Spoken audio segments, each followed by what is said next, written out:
রাহুল কোনো মতে নিজেকে সামলাতে সামলাতে বলল, আমাকেও নেশার ওষুধ দেওয়া হয়েছে মানে? কি ওষুধ?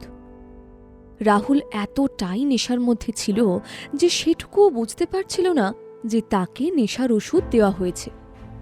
কিন্তু অমৃতা যেহেতু ছোটবেলা থেকে বহু হরমোনাল ট্রিটমেন্ট করিয়েছে এবং অনেক ওষুধ খেয়েছে, তাই জন্য নেশার ওষুধ তার উপরে ততটা কাজ করতে পারেনি।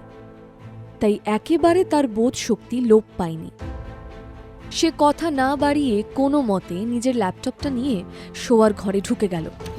সেখানে গিয়ে তাড়াতাড়ি পোশাক পরিবর্তন করে বেরিয়ে এসে অবাক হয়ে দেখল রাহুল মাথা ধরে সোফাতে ঘাড় এলিয়ে চোখ বন্ধ করে বসে আছে। একজন ডাক্তার হওয়ার জন্য অমৃতা খুব ভালো করেই জানত এই জাতীয় ওষুধ দিলে একজন পুরুষের ঠিক কী অবস্থা হতে পারে। সেন্টার টেবিলে ল্যাপটপটা রাখতেই খুট করে শব্দ হলো। তাতেই রাহুল চোখ মেলে তাকালো অমৃতার দিকে। অমৃতার পরনে জিন্স টপ দেখে রাহুল যেন মনে মনে হতাশ হল। অমৃতার দিকে তাকিয়ে রাহুল বলল, এখন আমি বুঝতে পারছি আমাকে নেশার ওষুধ তুমি দাওনি। অমৃতা বিস্মিত চোখে রাহুলের দিকে তাকালো। মনে মনে ভীষণ বিরক্ত হয়েছে সে। এমন কথা আপনি ভাবলেন বা কি করে মিস্টার রায়চৌধুরী? একটা কথা আপনি ভালো করে আজকে বুঝে নিন, আপনি নিজের সম্পর্কে একটু সুপিরিয়রিটি কমপ্লেক্সে ভোগেন। আপনার প্রতি আমার বিন্দুমাত্র কোনো ইন্টারেস্ট নেই, কোনো আকর্ষণ আমি আপনার প্রতি বোধ করি না। যে ওষুধ আপনাকে দেওয়া হয়েছে সেই ওষুধই আমাকেও দেওয়া হয়েছে। অমৃতার মুখে এরকম কথা শুনে সাংঘাতিক ইগো হার্ট হলো রাহুলের। সে রীতিমতো অসম্মানিত বোধ করল। সে বলল, তোমার কি মনে হয় তোমার প্রতি আমি ভীষণভাবে আকৃষ্ট? Joke of the millennium. আমারও যে তোমার প্রতি বিন্দুমাত্র কোনো আকর্ষণ নেই তার প্রমাণ তুমি একটু আগেই পেয়েছ। অমৃতার গাল এ কথা শুনে রক্তিম হয়ে ওঠে। সে রাহুল রায়চৌধুরীকে নিজের সুইটে আর এক মুহূর্তের জন্য সহ্য করতে পারছিল না। দরজার দিকে এগিয়ে গিয়ে সে দরজা খুলতে চায়, কিন্তু আশ্চর্য হয়ে দেখে দরজা বাইরে থেকে লক করা। ভীষণ অবাক হয়ে যায় সে। এমন কাজ কে করতে পারে? রাহুল এগিয়ে এসে দরজা ধরে টানাটানি করে, কিন্তু দরজা তো বাইরে থেকে বন্ধ। কে বন্ধ করলো দরজা? সেই বন্ধ করেছে যে চেয়েছিল আমি আর তুমি এই ঘরে। কথাটা অসমাপ্তই রাখে রাহুল। আমাকে আপনার রিসর্টের সিসিটিভি অ্যাক্সেস পাসওয়ার্ডটা দিন। অবাক হয়ে রাহুল তাকায় অমৃতার দিকে। অমৃতা এবার ধমকের সুরে বলে, এত চিন্তা করার কিছু নেই। আপনার এটিএম এর পাসওয়ার্ড চাইনি, সিসিটিভি অ্যাক্সেসের পাসওয়ার্ড চাইছি, যাতে দেখতে পাই আমাদের এই ঘরে কে বন্ধ করেছে। রাহুল অমৃতার বুদ্ধিতে চমৎকৃত হল।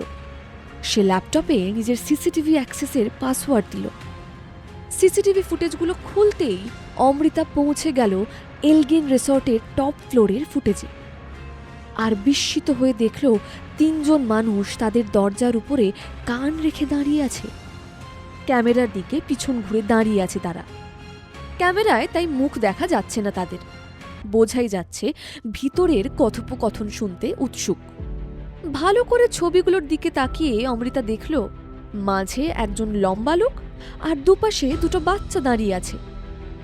একটা বাচ্চার পোশাকের দিকে নজর করতে অমৃতার মুখ থেকে অস্ফুট বিস্ময়ের স্বর বেরিয়ে এলো, আরে এ তো আমার মেয়ে হিয়া।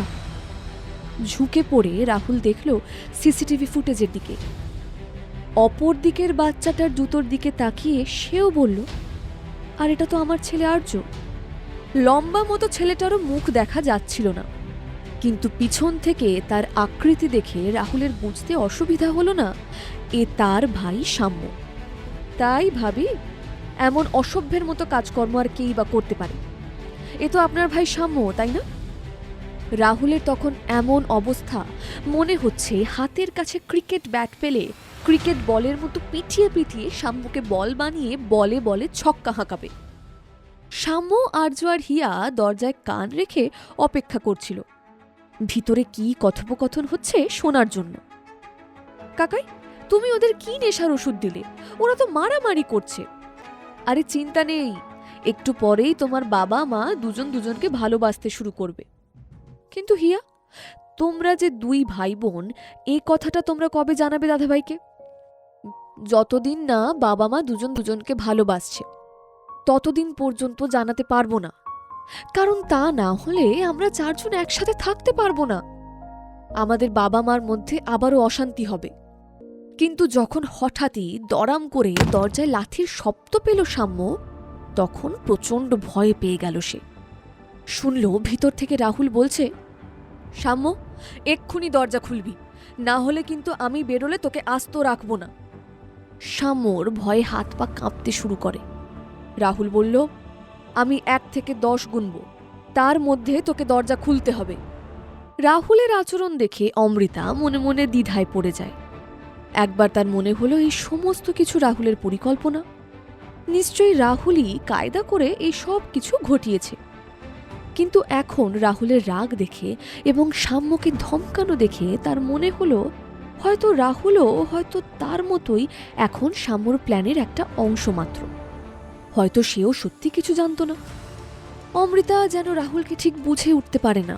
সাম্য কাঁপা কাঁপা হাতে দরজা খুলে দিল। রাহুল গম্ভীর মুখে বেরিয়ে এলো অমৃতার ঘর থেকে। তারপর বলল, আর্য কোথায়? সেন্ট্রাল এসি চলা সত্ত্বেও দরদর করে ঘামছিল সাম্য। সাম্য বলল, ঘরে চলে গেছে।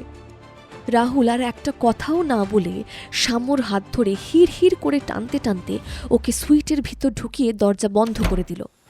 হিয়া একটু দূরে একটা ফ্লাওয়ার ভাসের পিছনে লুকিয়েছিল।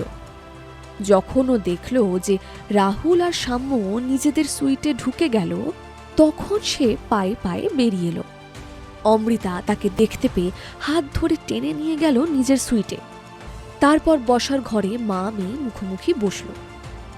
হিয়া জানত নিজের মুখে অপরিসীম সারল্য ফুটিয়ে তুলে চোখ নিচু করে থাকলে তার মা যতই রাগ করে থাকুক না কেন ঠিক গলে যায়।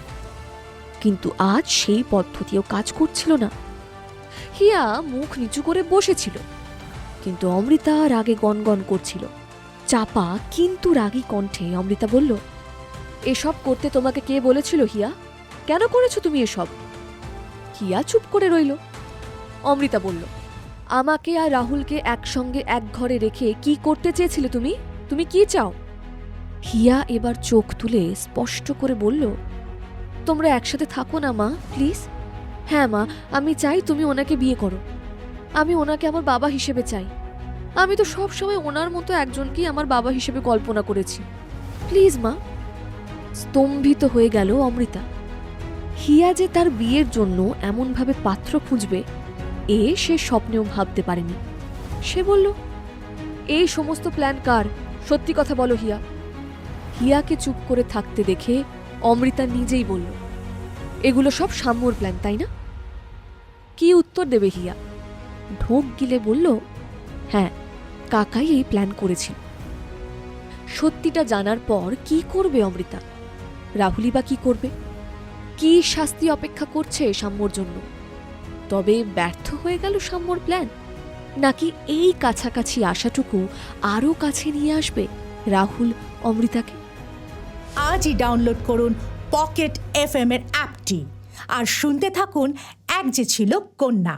লিংকটি রয়েছে ডেসক্রিপশনে।